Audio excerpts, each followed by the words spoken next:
Hey guys, what is going on? This is Fred2266 here, and today I'm here to read Chapter 1 of the Geoverse, Part 1, The Friend is Human, by Geodesic Dragon. Technically, by fiction standards, this is really Chapter 2, because no matter if you put like a little 50-word blog story post about, oh, the sequel to this story is up, whichever story it may be, or a 50,000-word epic. Also, I'd like to know if there are any 50,000-word chapters on FimFiction, so I can kindly steer away from them, because there's no way I'm reading those on my channel. That's too fucking long.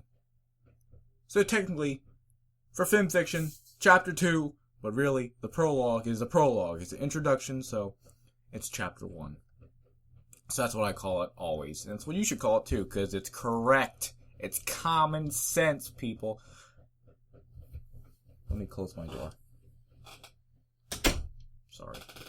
Any background noise that gets picked up. I'm going to reduce the background noise this week. I also messed with the settings a little bic razor. So I turned the gain on my voice down, so I probably sound more clear and not echoey. So yeah. So apparently, I think Geo liked my reading of the prologue. I think he made a blog post about it, so I believe that is what his consension is for liking. And also, people will probably read it and listen to it now. So that's great. So I like the story so far. It's crazy. And that is my number one type of comedy, like I said before. So we'll keep reading. We'll just keep doing what we're doing here. The accent was not Scottish. It was some kind of fucked up British accent, which I guess is okay too, I guess. Whatever. Nobody's really complaining because nobody's commented on the video yet. So I don't really have any feedback on that. So I'm guessing that people don't have a problem with it so far. So we'll just keep doing what we're doing here. If you laugh, you laugh. Now, I'm not going to be talking 12 minutes this video, so let's just get into it. Oh, it's about to rain outside. That's not good. You might hear that. I probably won't start by the time I'm done reading. So yes, Chapter 1's called Snatched Up. Geo gets kidnapped or something? By the main six? I don't know. Let's find out. Chapter 2. Snatched Up. Twilight Sparkle was sitting in Sugar Cube Corner, eating a cupcake. She ate it slowly, still thinking of the sound she was sure she had been hearing earlier. Was it screaming, she thought? If it was, then who was it? Hello? Twilight, are you in there? Twilight turned to face a voice. An orange pony wearing a Stetson was giving her a very concerned look. Sorry, Applejack, Twilight replied. I was just thinking about something, I guess. I was miles away. About what, Sugar Cube? Applejack inquired. Shucks, is it something serious? Twilight furrowed her brow. Well, I'm not entirely sure, she said. When I arrived here earlier, I'm pretty sure I heard some strange noises coming from the Ever-Free Forest. Applejack looked at her for a moment before smiling. Twilight, it's the Ever-Free Forest. There's all sorts of mighty strange noises in that there creepy place. Does screaming count? Twilight said bluntly. The smile vanished from Applejack's face, a look of concern spreading across her face instead. Gosh, Twilight, are you sure it came from the forest? You know what Fluttershy's like. A leaf probably landed on her back again. Twilight stifled her own giggle and shook her head. No, this wasn't a Fluttershy scream. In fact, it actually sounded more masculine. Applejack raised an eyebrow. Now what kind of stallion would be getting himself in trouble over there? She asked, unable to keep the confusion out of her voice. I don't know. Twilight shook her head again. But whoever it is, it sounded like they need help. So I'm going to go find them. Not alone you ain't, Applejack said sternly. I'll round up the others, and we'll help you out. Thanks, Applejack. You're a good friend. You too, darling. You too. As Applejack left to find the others, Twilight looked up at the ceiling and sighed. I hope Applejack realizes that one of her friends is right a couple feet away, right in the same spot they both were. You know, 'cause she works there. Well, she's a hick, so... Okay. Whoever you are, she said softly, and wherever you might be, I hope you're alright. Bro. Shipping already, bro. By the way, I do know some spoilers about this series. I know Geo and Twilight get married. You can't avoid everything, guys. I'm sorry. Sorry! As the 6 friends head into the Everfree Forest, Twilight couldn't shake the feeling that she was leading them on a wild goose chase. What if I'm wrong, she thought. They probably only believe me because of what happened at my brother's wedding. That doesn't mean I'm always right. Oh. Twilight? The voice brought her back to reality. How much further is it, if you don't mind me asking? I don't know, Fluttershy, she replied. Whoever, or whatever, was making that noise appears to be moving, so we need to move as fast as we can. Twilight was at the front of the group. Look at she's like the main character, leading them in the general direction of the noise she was hearing earlier. Rainbow Dash was flying overhead, trying to get a better view of the surrounding area. Rarity was behind Twilight, trying her best not to step in the many puddles of mud and leaves which stopped the track. Applejack was behind Rarity and didn't seem to mind stepping in anything, much to Rarity's disgust. Applejack, darling! She stopped and turned. Could you please stop stomping in the mud like that? You'll get my coat dirty! She pleaded, putting on her biggest puppy dog eyes. Applejack giggled. Shucks, Rarity, she replied. I'd love to, but there's plenty more mud ahead of us, so it's going to be a mite hard for y'all to stay clean. Rarity groaned. Pinkie Pie was bouncing around the group, chatting away happily.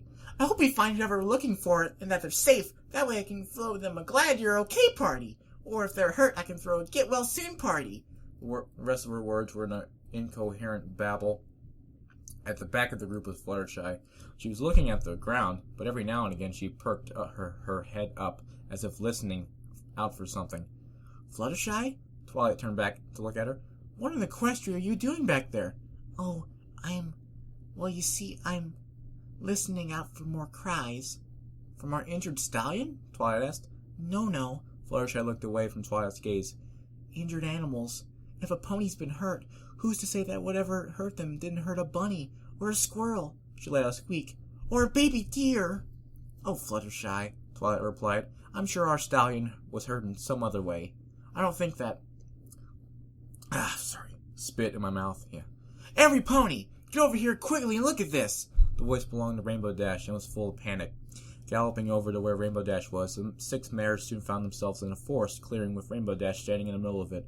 She looked up as her friends arrived, the color clearly gone from her face, which was etched with a look of fear. Rainbow Dash, what is it? Are you okay? Rarity asked. With a shaking hoof, Rainbow pointed down the spot of grass, soaked red with blood. Cue annoying narrator voice.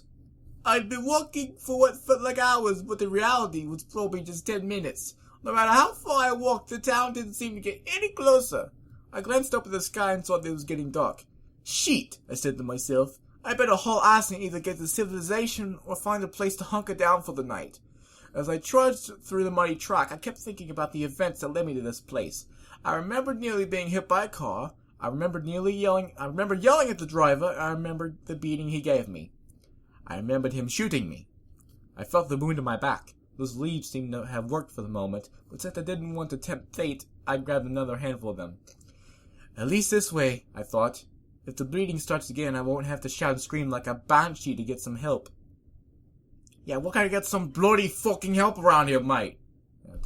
I know, wrong nationality. Well, my accent turns into all kinds of accents, so therefore I'm addressing all of them. The 6 ponies looked down at the large stain before them. It was deep red, and was spreading in a ragged, circular pattern. I knew it! Oh, Fluttershy, not Twilight. I knew it! A high-pitched squeal followed the equally high-pitched voice. Fluttershy was lying flat on the ground, hiding behind her wings. Some creatures butchered a baby deer, she started crying. A baby? Rainbow Dash grimaced. Looks like something killed the whole family. Fluttershy's crying became louder as Applejack looked at Rainbow Dash sternly. She opened her mouth to speak, but her attention was drawn to something nearby. Every pony calm down, said Twilight. It might not be a deer. It could have came from whatever was screaming. Girls? Applejack's voice had an unusually flat tone to it. You get a load of this. She motioned to some tracks in the dirt. On closer inspection, they were definitely not made by a pony. They were unlike anything any of the 6 had ever seen before. Rainbow Dash brought a hoof alongside it, as if to compare. What kind of a monster made these tracks? Fluttershy couldn't keep the panic out of her voice. I don't know, replied Twilight. She looked in the direction the tracks were heading. But whatever it is It's headed for Ponyville. There was a collective gasp of horror from the others. If it's heading for Ponyville, then we need to get back there as fast as we can and warn every pony, said Twilight, looking at Rainbow Dash. Can you fly back there and tell every pony to get inside? Rainbow Dash flexed her wings and puffed out her chest. You got it, Twilight, she said, taking off as fast as she could. Twilight turned to the others. While she's doing that, we need to get back to the library so I can send a letter to Princess Celestia. The urgency of her words could be felt by her friends. As if on cue, they all broke away from the clearing, following the track towards Ponyville. Now why in the hay do we need to send a letter to the princess? Asked Applejack. We don't know what kind of creature we're dealing with, replied Twilight. It could be dangerous, and we might need the elements of harmony to subdue it. Are you sure it'll come to that, darling? I hope not, Rarity. Twilight lowered her head slightly. But if it does, we need to be ready. Rainbow Dash was flying towards Ponyville as fast as her wings could carry her, feeling the adrenaline flowing through her body. Come on, Dash! The girls are counting on you to warn every pony in town about the threat, she said to herself. As Ponyville came into view, Dash grinned. Phew, I made it! And I think I broke my old record. Looking around, she saw the town hall and Sugar Cube Corner in the distance, but in the forest she saw something else. What in the question was that? She muttered, swooping down for a closer look. The creature before her wasn't like anything she had seen before. It was walking on two legs and appeared to have very little in the way of fur, except for on its head. It was wearing clothes and appeared to be having difficulty walking. As Rainbow Dash got closer, she saw that it was the same tracks Applejack found in the clearing, that was covered in blood. She gasped. It's the creature! I gotta do something! She stopped to think for a moment before getting an idea. She swooped down above the creature, which seemed oblivious to her presence. Summoning all of her strength, she picked it up. Now I gotta find Twilight and the others, she thought. Celestia knows why I'm doing this, though. This thing could be dangerous. Suddenly, the creature below her became aware that it was a few hundred feet above the ground, and began screaming and thrashing as Rainbow Dash struggled to hold it. Ah, pony feathers! I hope I find the girls soon. As I walked through the forest, I knew I was going to get to town today. So my new priority became finding a safe place to sleep for the night. In the distance, I could make out a large tree with several thick branches that looked capable of supporting my weight. This should do for now, I thought. I certainly don't want to stay on the ground. Suddenly, I lost the feeling of the ground before my feet. Damn, I must be really tired. I stopped moving my legs and tried to bring my hands down to rub my feet, only to find that I couldn't move my arms. What the fuck? I glanced down. The sudden realization of being nearly 200 feet in the air off the ground sent me into a screaming frenzy. Easy, buddy, a voice above me chimed. I don't want to drop you. At least not yet. I stopped screaming and looked up, only to find myself face to face with a pony? It had a brilliant rainbow-colored mane, as well as a pair of wings. This time, instead of screaming, I simply passed out from shock. Makes sense. So that was chapter 2. Much shorter video this time. And, yeah. I don't know. Apparently in the next chapter, Geo and the main six will meet, and shit will happen, and Twilight and Geo will have such a good amount of sex. I can't wait to read those chapters. Although there is no sex tag in this story, but I know it happens soon. Especially because of the story Heated Discussions. Yes, I know sex happens in this series, and I can't wait to read it. I'll be laughing, that's for sure. I can't take sex stories seriously. That's why I love them. It's not because of the sex. It's because of the fucking hilarity around them. Especially when a human and a pony have sex, well then, the hilarity doubles! So I can't wait for that. Anyway, thank you guys for watching, listening, and I will see you. I don't know when I'll be reading the next chapter. I don't know. It's Sunday, so I don't know. Maybe, how long is the next one? A little bit longer. I don't think today. Sorry. But maybe tomorrow. We'll see. Either way, see you guys tomorrow. Or whatever! God.